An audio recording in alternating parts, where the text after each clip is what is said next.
अगर आप भूत प्रेत आत्माओं पर विश्वास करते हैं तो यकीन मानिए ऐसा करने वाले आप अकेले नहीं हैं। दुनिया भर में बहुत से लोग ये दावा करते हैं कि उन्होंने पैरानॉर्मल एक्टिविटीज या भूतों को एक्सपीरियंस किया है, मगर वो लोग उन एक्सपीरियंसेस को साइंटिफिकली प्रूव नहीं कर सकते, जिसके वजह से साइंस आज तक भूत प्रेत आत्माओं के होने को या उनके अस्तित्व को स्वीकार ही नहीं करती। लेकिन 1897 में हुए एल्वाजोना हेस्टर शू मर्डर केस ने उसे इन्वेस्टिगेट कर रहे पुलिस वालों को और साथ ही उस केस से जुड़े सभी लोगों को आत्माओं पर विश्वास करने में मजबूर कर दिया था। दोस्तों, मैं हूं आपका होस्ट, आपको दिल से वेलकम करता हूं एक्सोफैक्ट के इस नए वीडियो में। तो देर ना करके वीडियो को शुरू करते हैं। साल 1897, जगह Greenberg county, West Virginia, USA. वहां रहने वाला एरिस्मस स्ट्रेबलिंग स्ट्राउट शू, जिसे हम कहानी में आगे शॉर्ट में शू नाम से जानेंगे, वो एक हैंडसम नौजवान लड़का था जिसके अच्छे बर्ताव के वजह से टाउन में सभी लोग उसे पसंद करते थे। और शू पेशे से एक लोहार था जो चाकू छुरी बनाकर उन्हें बेचकर गुजारा किया करता था। और उसने 1896 के अक्टूबर के महीने में एल्वाजोना हेस्टर से शादी की और उनके शादी के सिर्फ 3 महीने बाद ही कुछ ऐसा हुआ जिससे उन दोनों की जिंदगी हमेशा हमेशा के लिए बदल गई। बात है 23 जनवरी 1897 के सुबह की, जब शू रोज की तरह अपने घर से दुकान के लिए निकल गया और करीब दोपहर के वक्त उसने उसके दुकान के पड़ोस में रहने वाले एक लड़के को उसके घर भेजा उसकी बीवी एल्वा को मार्केट से कुछ चाहिए क्या ये पूछने के लिए। और जब वो लड़का शू के घर पहुंचा तो वो मेन डोर से घर के अंदर चला गया,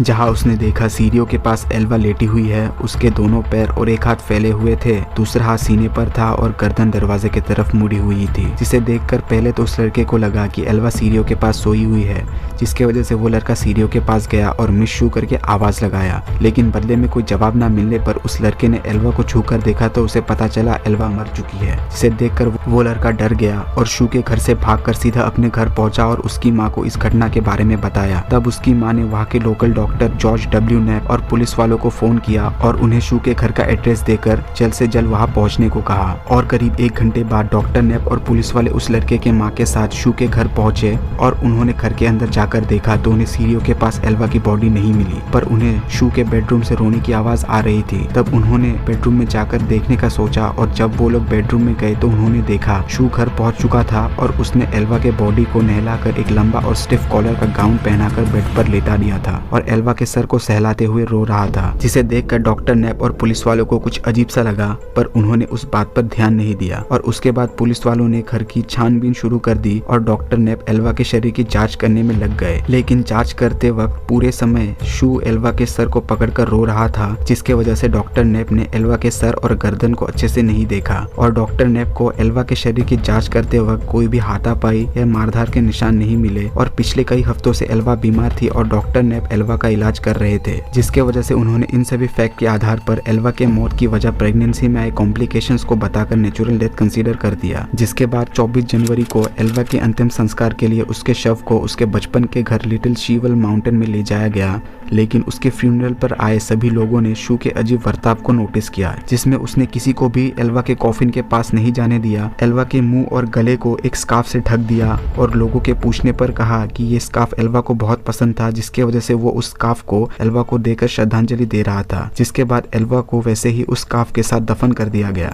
लेकिन फ्यूनरल में हुए उस घटना के बाद इस महिला को शू के ऊपर शक होने लगा। लेकिन ये महिला और कोई नहीं, एल्वा की माँ मेरी जेन हेस्टर थी और मेरी के पास कोई सबूत भी नहीं था जिससे वो किसी नतीजे में पहुंचती, जिसके वजह से मेरी ने पहले शू के खिलाफ सबूत इकट्ठा करने का सोचा और हर वो मुमकिन कोशिश की जिससे एल्वा की मौत की गुत्थी सुलझे। मगर कई दिन बीत गए, उसके हाथ कुछ नहीं लगा। जिसके बाद मैरी ने थक हार कर चर्च जाकर भगवान से मिन्नतें करने लगी कि किसी तरह एल्वा खुद उसके पास आकर उसकी मौत की असल कारण बताए। और ऐसे कई हफ्तों तक चर्च जाकर मिन्नतें करने के बाद वो हुआ जो हमारे यकीन से परे है। एक रात मेरी चर्च से आकर अपने बेड पर सो रही थी, तब उसने सपने में एल्वा की आत्मा को देखा, जिसने मेरी से बात की और मेरी को बताया कि उसकी मौत नेचुरल नहीं थी, बल्कि उसे बेरहमी से मारा गया था और उसका हत्यारा और कोई नहीं, उसका पति शू ही था, जिसने 22 जनवरी की रात को गुस्से में आकर एल्वा के गर्दन तोड़ दी क्योंकि उसने रात के खाने में मीट नहीं बनाया था। जिसे सुनकर मानो मैरी के मन में तूफान टूट पड़ा और तब उसे समझ आया कि उस लड़के को घर में सामान के बहाने भेजा जाना शू का एक प्लान था,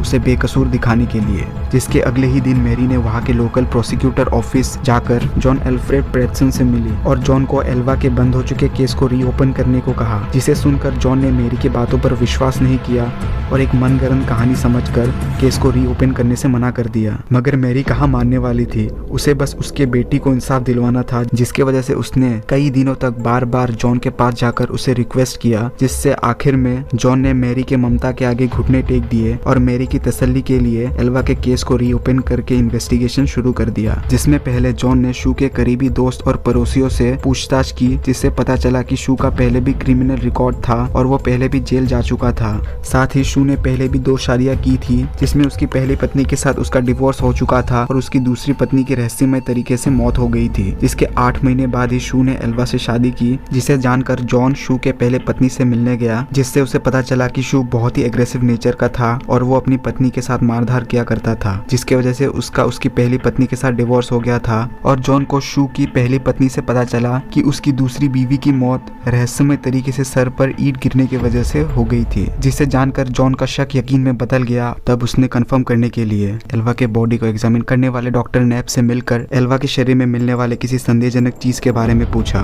तो तब डॉक्टर नैप ने जॉन को शू के एल्वा के बॉडी को बेडरूम में ले जाना और जांच के वक्त सर और गर्दन को पकड़े रखना और अधूरी एग्जामिनेशन रिपोर्ट के बारे में बताया। तो तब उसे मेरी द्वारा कहे जाने वाले स्टेटमेंट, गर्दन की हड्डी टूटने वाली बात याद आई। तो तब उसके मन में धीरे धीरे सभी बिखरी करियां जुड़ने लगी और उसने एल्वा के बॉडी को क्रॉस एग्जामिनेशन करवाने के लिए कोर्ट से परमिशन लिया और सीवल माउंटेन में दफन एल्वा के बॉडी को उसके कब्र से निकलवा कर वहाँ के एक स्कूल में रखा और डॉक्टर नैप और कई डॉक्टर से मिलाकर पोस्टमार्टम करवाया, जिससे पता चला कि एल्वा की गर्दन की हड्डी बुरी तरीके से टूटी हुई थी, उसका विंड पाइप कुचला हुआ था और गले के लिगामेंट्स भी फटे हुए थे, जिससे कंफर्म हो गया कि एल्वा की मौत नेचुरल नहीं बल्कि एक ब्रूटल मर्डर था। जिसके बाद उस मेडिकल रिपोर्ट और शू के पहली पत्नी के स्टेटमेंट के आधार पर शू को गिरफ्तार किया गया और कुछ दिनों के पूछताछ के बाद उसने कबूल किया कि उसी ने एल्वा का मर्डर किया था। जिसके बाद शू को 11 जुलाई 1897 में उम्र कैद की सजा दी गई। जिसके बाद 1900 के बुबेनिक प्लेग या ताउन महामारी से पीड़ित होकर शू की दर्दनाक मौत हो गई और ऐसे एक आत्मा ने उसके मर्डर केस को सॉल्व करने में मदद की, जिसके वजह से उस केस से जुड़े सभी लोगों ने आत्माओं पर विश्वास करना पड़ा। और दोस्तों, अगर आप इस वीडियो को यहाँ तक देख रहे हैं तो प्लीज वीडियो को एक लाइक और चैनल को सब्सक्राइब कर दीजिए, जिससे आपको ऐसे ही रियल स्टोरीज और फैक्ट वीडियो देखने को मिलेगा। तो फिर मिलते हैं ऐसे ही किसी वीडियो में, तब तक के लिए अपना ख्याल रखिएगा। बाय।